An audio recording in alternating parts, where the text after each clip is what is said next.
Hello, my name is Lisa Wyld. I am the Director of the Institute of Hospitality and Tourism here at the University of East London. In this session I'm going to run for you today is all about the impacts of hospitality, events and tourism. So what we're going to look at today then is a bit of a session overview. We're going to look at the types of impacts that come about because of the various different activities that are associated with tourism, hospitality and events. We're going to look at what those impacts may be and how we identify those that are impacted by these different activities, and then we're going to look at 3 different examples of how economic, environmental and social cultural impacts happen with regards to tourism, hospitality and event activities. So the first thing we need to consider then are the different types of impacts that happen with regards to hospitality, tourism, events. So looking at the diagram that is on the screen at the moment, we have a variety of different impacts that happen. So if you look at them in different areas and that sort of thing. So first of all, we've got economic impacts. So this is all about the money that is either being spent or the money that is being brought into the economy and everything else because of the particular type of activity that's going on. So whether that's an event that's going on, or whether that's tourists coming to visit the region, or whether it's because of hospitality spends within different restaurants, bars and everything associated with the world theatre and that sort of thing. So that's all the money that's coming in, but also the money that's being spent as well to be able to make these activities happen. We also have political events then, political impacts. So political impacts, of course, are linked into anything that's linked into government, the political agenda and the politics that come around different activities and that happen with regards to and the impact that these have. Environmental. So we know at the moment there's a huge environmental agenda and we're looking at a variety of different impacts that these activities have on the environment. So whether that's looking at the enhancement of travel and tourism and the enhancement and the impact that this has with regards to climate change and that sort of thing. The increased use of plastics within the industries, the removal of things like plastic straws and the impact that has on the world of hospitality, and the different event impacts from an environmental point of view because of events happening, and this then links into elements of the positives of things, but also the negative impacts as well. We've also got the idea behind the regeneration and the impact that has. So we've got a prime example, as I said, from the University of East London. 8 years ago we had the Olympic Games in Stratford, which saw a huge regeneration of the area where the university is based, but that does also have its negative impacts as well as its positive impacts where regeneration is concerned. A higher influx of tourism into an area can of course bring money back into things, so thinking into that to the economic impacts again, but that is the essence of the fact that regeneration is not necessarily the most positive thing for the host community that these activities happen within. We've then got legacies and the impact where legacies are concerned. So this is the element of what is left behind after the event has happened, after the tourism has been there, after the hospitality hotels have sprung up and everything else. So this is the impact that's been left behind. And we've got also elements around place branding and the impact that has and the different connotations that this place branding can have, and what this links into your destination marketing from a tourism point of view, and what the actual place or what the brand or what the destination means to people. So we've all been to different places. It may be our own area that we live in, that we have a various different image of what that's going to be or what it is actually compared to what other people believe it to be as well. And we've also thinking about the regards to the place branding, whether that impact of how it's marketed, how it's evolved, it actually links into what the reality is.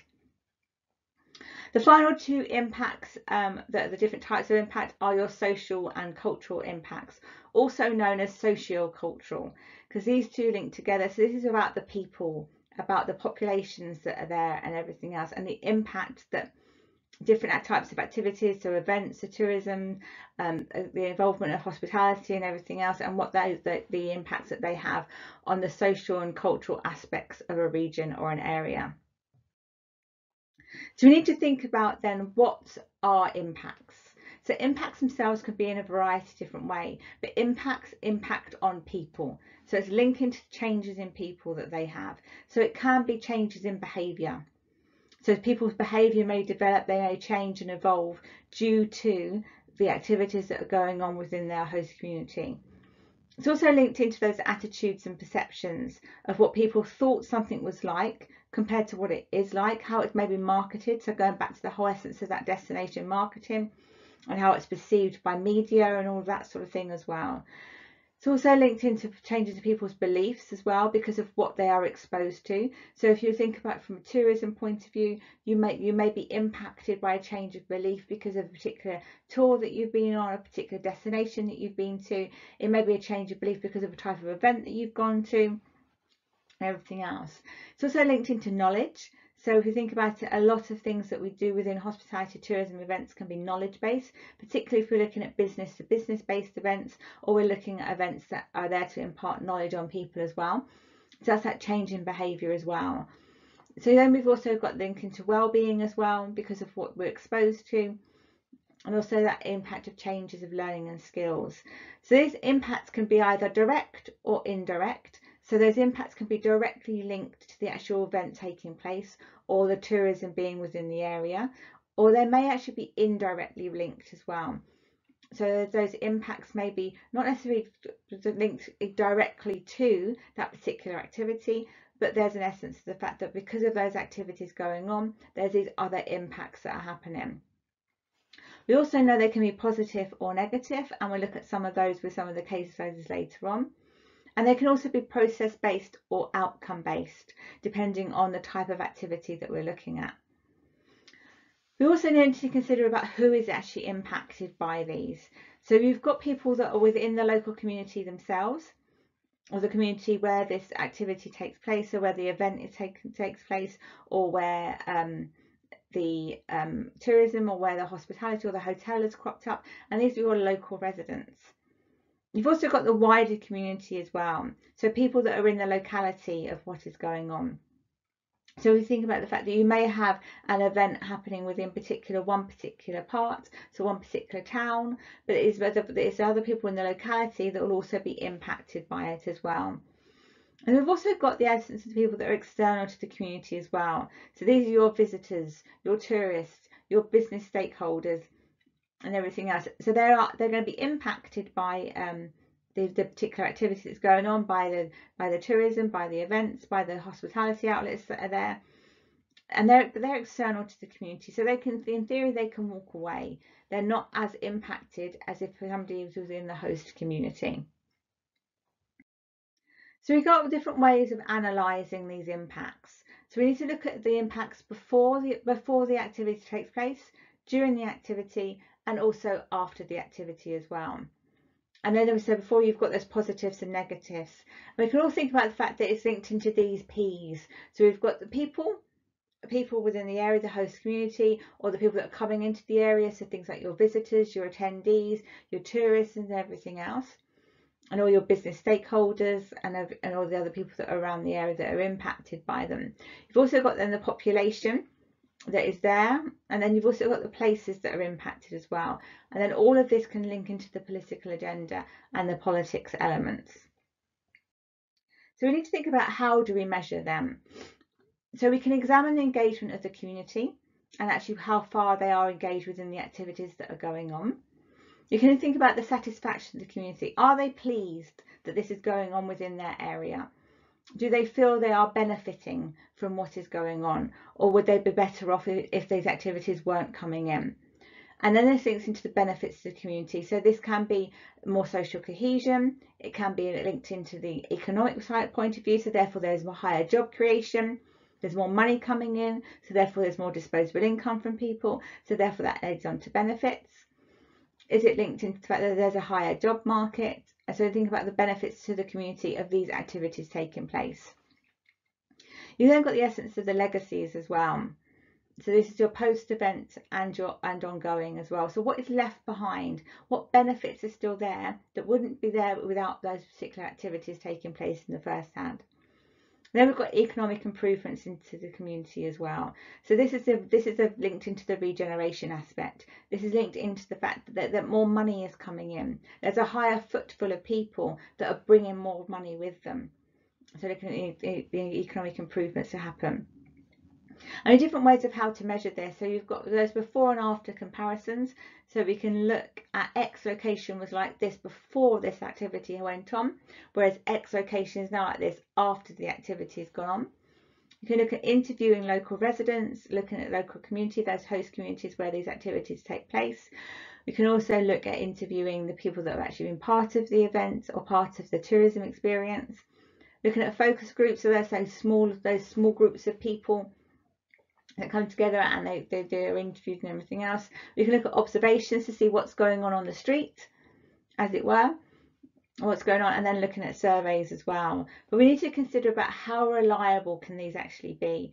Are you going to get data that is reliable with regards to how people actually feel about their engagement, about their satisfaction? Are you going to be able to get that tangible data to work out whether what's going on, that enhanced level of tourism, those enhanced number of hotels or hospitality outlets, the increasing number of attendees to an event and everything else, are you going to get the data that's going to be able to show whether those positives are positive or negative, whether they are directly linked into those particular activities that are going on, or is there an indirect link at all, or is there essence of the fact that host communities would much prefer them not to be there? So the intensity of this impact will depend on a number of different factors. Of course, it will depend on the length of their stay. So if you're one particular destination and they're only there for a few hours, that is going to have a very different impact from whether it's an economic point of view, an environmental point of view, where it's looking at their social cultural impacts and everything else. A couple of hours is going to be a real difference to being a week or more, or a couple of weeks, depending on the type of activities that's going on. We've also got to change, the impact will depend on what the geographical location is as well, because there's different parts of the world, different parts of the planet that have a higher population. So going back to one of the previous slides about looking at people and populations and places and everything else, that geographical location will make a real difference. If they don't have the infrastructure to be able to deal with those higher levels of visitors, that impact that's going to happen there is going to be a lot different from somewhere that does have the infrastructure. We've also got to consider the intensity of impact will be linked into how important tourism, events, hospitality and everything else is to that host community. Are they geared up to the fact that they need that to be able to economically survive? Or is it the fact that people are intruding on what technically their way of life is and everything else? And this then links into levels of tourist development. Are they geared up? Do they have the facilities? Do they have the infrastructure to be able to have those people there? Do they have the networks to be able to deal with them? And that then links into your competition for resources. Can more than a couple of events run at one time, or are the resources not there to be able to do that? And this then links into your type of tourist or the activities that are actually going on. Are they looking at it being more on the mass tourism side? Are you looking at mass events where you've got thousands upon thousands of people that are turning up? Or are you looking at it more on the niche side where you've got smaller numbers of people to deal with, but the infrastructures and everything still need to be there? So those impacts will depend a lot on the intensity of different levels to be able to consider. We also need to think about managing how these impacts can be managed as well. It's about effectively planning to maximise host benefits. If you're including all these people into your host community, you're hosting them for a period of time, whether it's a couple of hours or whether it's a couple of days or a couple of weeks. There needs to be that effective planning to be able to make sure that the area that they're coming to has the highest number of benefits. It's important to have the community participation in planning as well. If they're coming in to a particular area, coming into your host destination, it's important that community participation is there, so they have their viewpoint expressed and hopefully considered on what can be done. Government legislation is an important thing. We've seen with a number of different governments across the world that have looked at limiting the number of tourists, what can be done with regards to various tourist activities. We've seen various different government legislation about the use of plastics from an environmental point of view, particularly around the use of it within hospitality and events and everything else. So that's a way of managing the impacts by looking at what the government legislation says. You need to monitor levels of visitor activity as well to be able to manage where they're going, how long are they spending there, what impact is there being of them being there is important to be able to note as well. And their flight is about the education of visitors and residents as well, making sure that they are educated about where the impacts are from a positive but also from a negative point of view as well. So we're having a look at a couple of different case studies and a couple of different events and tourism places that have happened that are around, to be able to consider how these impacts look from an event or from a tourism point of view. So I had to pick the London 2012 Olympic Games. Of course, based in Stratford, University of East London. 2 of our campuses are in Stratford, and the other one is in Docklands.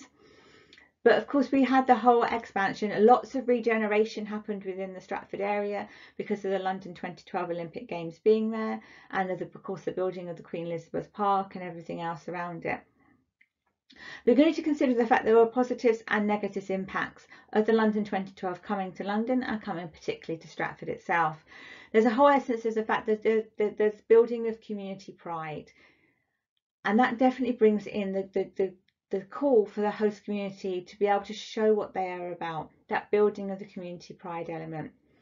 We had that shared experience as well. So we had the different gatherings that happened within the area. People within the Olympic Village were together. There's also that feel on Facebook and Twitter and the whole essence of social media that came together to be able to share that experience. So even people that couldn't actually be there could still be there, if that makes sense. One of the positives that came out of the actual opening ceremony itself was definitely that British culture was going worldwide. So one of the whole impacts of having events, of course, is that social cultural impact, and the essence of the fact the opening ceremony was very much about British culture and how that brought things together, but it brought that to a worldwide audience as well.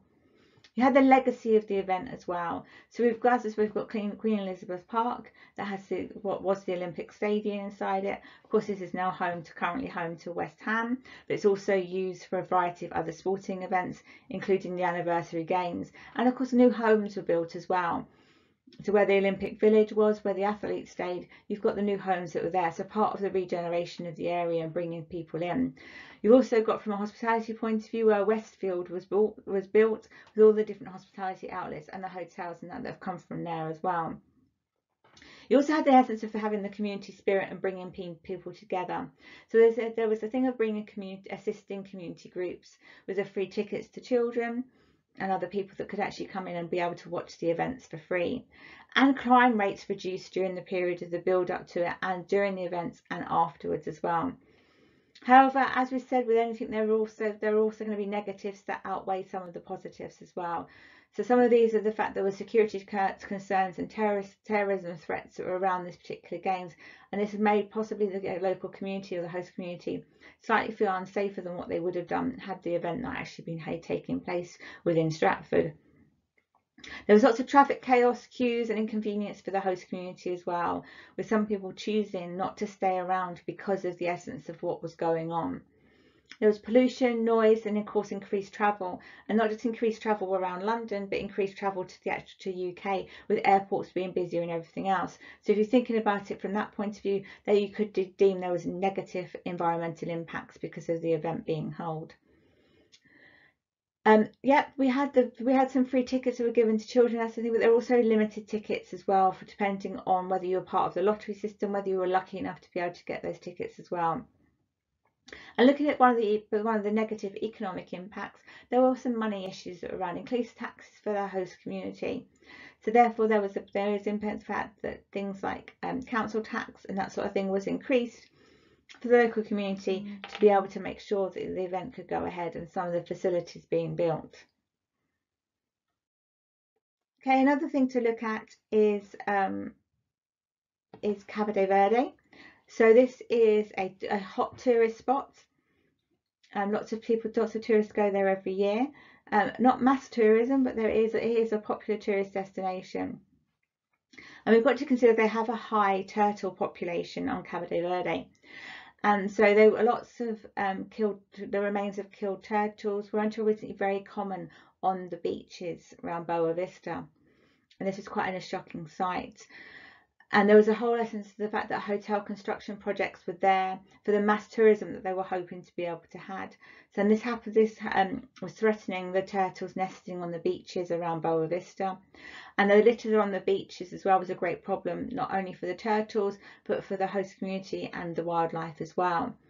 A lot has been happening on Cabo Verde and around Boa Vista to be able to make sure that they can have a sustainable tourism sector with the hospitality that goes alongside that, but by making sure that they consider the environmental impacts and everything else around it. This includes looking at how they can be able to reuse and reuse and recycle, looking at water retention schemes and everything else to be able to ensure that they get the benefits from the economic point of view, they get the benefits of some of the regeneration that can happen, and the exploration of the social cultural elements of Cabo Verde, but making sure that there isn't the issue with regards to the environmental damage that's happening because of tourism and everything else within those areas. So quite an interesting thing to consider. We want to be able to go there to explore, to experience the golden sands, the clean beaches, the lovely blue seas and everything else. But unfortunately, if it's not controlled properly, or those control measures are not put into place, what people actually want to go there for will be destroyed. But it's good to be able to see that there is some sustainable development policy with regards to tourism within Cabo Verde to make sure that those impacts are reduced and they are worked together for both benefits of the host community from an economic point of view to be able to bring people in for the job creation, but also to make sure that the environment is still safe and everything else. Okay, the last slide we're going to look at is looking at Rio de Janeiro Carnival. And once again, there's some positives and negatives of it. A massive carnival every year, draws over about 756,000 people every year from across the globe. So massive tourism figures, massive impact on the hotels, the restaurants and the bars, and very good from the event point of view. But it's there to be able to promote urban life, and therefore it's going to help to revitalise some of the traditions that are found within Rio and found within Brazil. It's also about building community pride and heavy community involvement. So a bit similar to what we were talking about with regards to the Olympic Games being in Stratford, and about building that community pride and that community spirit. This also is seen within Rio de Janeiro as well. A lot of the participants are residents of Wyld, which is where the slums are. So this helps to be able to include them with what is going on, and also helps with from the economic point of view. But of course, there is a negative side of this as well. The event is broadcasted nationally as well. So there's income impacts from this, so that economic impact because of the revenue that is done because of broadcasting rights and the media and everything else. However, as we said before, there are some negatives that always go alongside these positives. So linking to the participants and the residents and everything else, but this helps to highlight the segregation and the lack of collaborating between the actual communities as well. There is that heavy community involvement, but it's not everybody from the community. So there is that essence of segregation. It's also about inflated prices as well. To be able to watch those stars from those samba schools, that actually helps to exclude Brazilians from attending because they cannot afford to pay the prices that are being asked for. So therefore you end up with the system, the fact that you've got this one event that's happening within their host community, but they cannot afford to be able to be part of it as well. And there's also the cost of the samba drone, which is a permanent structure that is there, and that is then impacts on the local community with regards to economic costings and everything else. Okay, thank you very much for listening. I hope you've enjoyed this session linked into some of the impacts that hospitality, tourism and events have on various different aspects of host communities and the visitors and tourists that come to our different host nations. Thank you very much for listening.